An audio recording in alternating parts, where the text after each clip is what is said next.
pelanggan. Mengapa Melalui kita apa? melayani? Melalui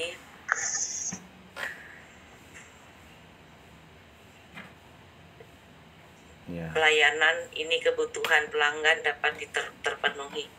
Jadi pelayanan itu bukan saja dilakukan di gereja, di persekutuan, di lembaga pelayanan atau lembaga rohani. Pelayanan dilakukan di tempat kita kerja, di mana saja.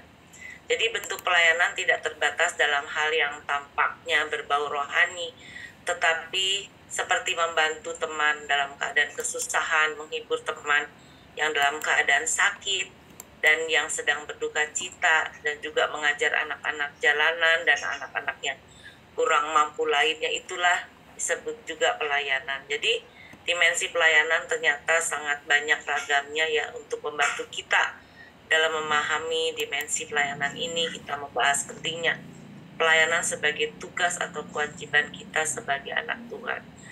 Di dalam Matius 20 ayat 28 dikatakan, karena Tuhan sendiri sudah melayani kita terlebih dahulu ya. Sama seperti anak manusia datang bukan untuk melayani, bukan untuk dilayani, melainkan untuk melayani dan untuk memberikan nyawanya menjadi tebusan bagi banyak orang. Di dalam Markus 10 ayat 45 juga sama seperti itu, seperti Matius 20 ayat 28. Lalu kedua alasan kita melayani yaitu kita juga diciptakan untuk melayani Allah. Dalam Efesus 2 ayat 10 dikatakan bahwa kita diciptakan untuk melakukan pekerjaan baik yang dipersiapkan Allah sebelumnya. Lalu apa sebetulnya pekerjaan atau hal-hal baik itu? Yaitu hal-hal baik itu merupakan pelayanan kita. Di dalam Kolose 3 ayat 23 dikatakan bahwa kapanpun kita melayani orang lain dengan cara apapun, kita sebenarnya sedang melayani Allah. Kita ditetapkan Allah untuk hidup di bumi dengan suatu tujuan, yaitu untuk melakukan pelayanan. Sebelum Allah membentuk kita dalam rahim ibu kita, Ia telah memilih kita dan memisahkan kita untuk melakukan pekerjaan khusus ini. Hal ini difirmankan Allah kepada Yeremia. Yang ketiga, kita itu, alasan kita melayani yaitu kita diselamatkan untuk melayani. Jadi Allah sudah menebus kita, sudah menanggung kita dengan segala dosa kita, dan menyelamatkan kita supaya kita dapat melakukan pekerjaan kudusnya, yaitu melayani. Hal yang harus sangat kita mengerti dari ayat tersebut adalah bahwa kita diselamatkan oleh pelayanan, bahwa kita tidak diselamatkan oleh pelayanan, melainkan kita diselamatkan untuk pelayanan. Jadi jangan dibolak-balik gitu ya, bahwa kita ini adalah melayani Tuhan. Kita diselamatkan untuk melayani Tuhan. Kita memiliki sebuah tempat, sebuah tujuan, sebuah peran, dan sebuah fungsi untuk dilaksanakan. Allah telah menyelamatkan kita dengan harga yang sangat mahal di kayu salib, dengan darahnya yang tercurah, sehingga kita harus melayani Tuhan kita, melayani dengan ucapan syukur dan sukacita yang dalam atas apa yang telah Tuhan kerjakan bagi kita. Hendaklah kita melayani bukan karena rasa bersalah, rasa takut, dan juga bukan karena kewajiban, tapi memang kita melayani karena kita sudah diselamatkan untuk melayani. Yang keempat, kita dipanggil untuk melayani Allah.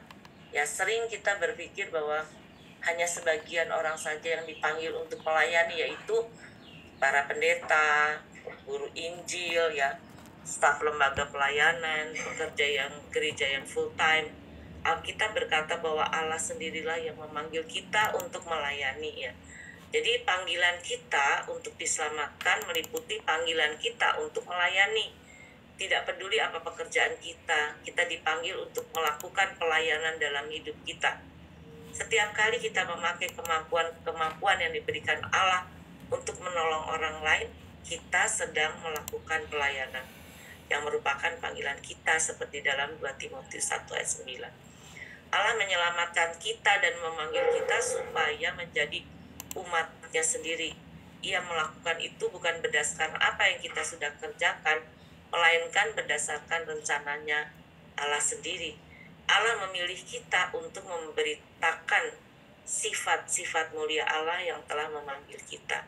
Jadi tadi ada 4 alasan ya, kenapa kita melayani.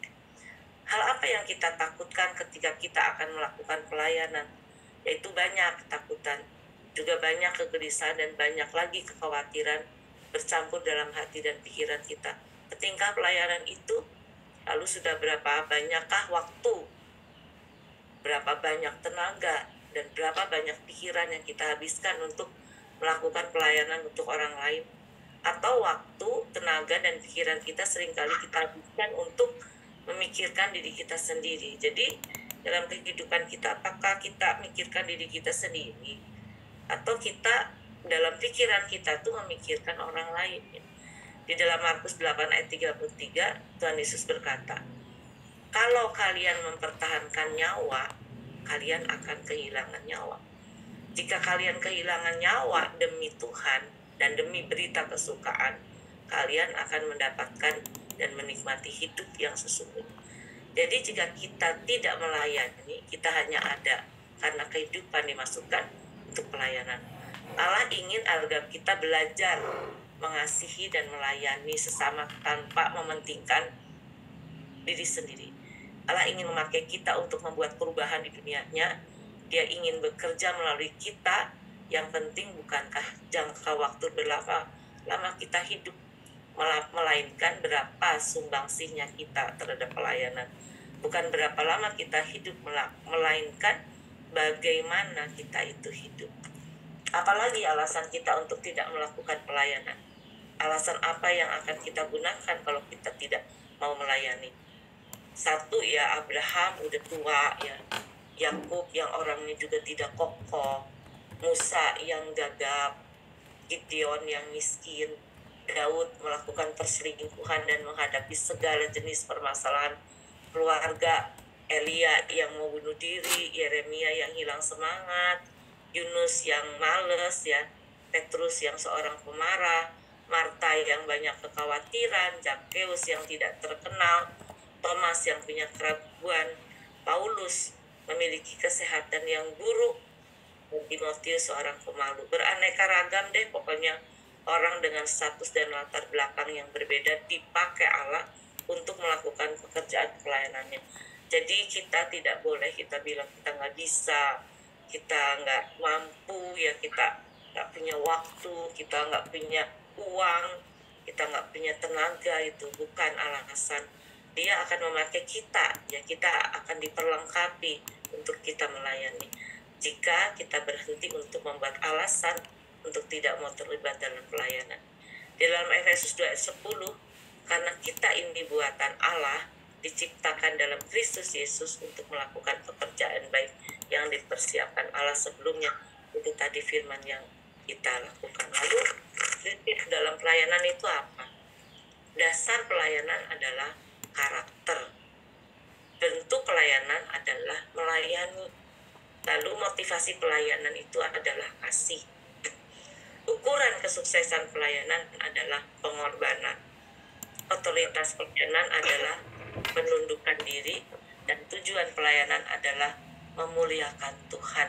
Bukan pelayanan itu mencari populer kita atau mencari kehebatan kita, tetapi adalah memuliakan Tuhan. Lalu alat-alat pelayanan itu adalah apa? Yaitu firman ya, lalu doa, lalu pujian. Lalu yang ke-8, kunci pelayanan adalah kerendahan hati. Lalu kesimpulannya apa? Kesimpulannya adalah melayani adalah respon kita atas anugerah Allah. Ya, bukan kita melayani untuk keselamatan, bukan. Melayani adalah respon kita atas anugerah, atas kasih Tuhan. Melayani berarti membayar hutang kepada Tuhan. Melayani sebagai respon ketakatan kita kepada perintah Tuhan. Melayani sebagai bentuk pengembangan talenta yang Tuhan berikan. Dan melayani karena Tuhan sudah melayani kita terlebih dahulu. Melayani karena Tuhan sudah mempersiapkan pekerjaan-pekerjaan baik yang harus kita lakukan di dunia ini. Inilah firman Tuhan pagi hari ini. bagaimana kita harus melayani Tuhan. Terima kasih, selamat melayani Bapak Ibu semua. Tuhan Yesus memberkati. Terima kasih Bu Riana renungannya pada pagi hari ini. Semoga apa yang kita dengar, apa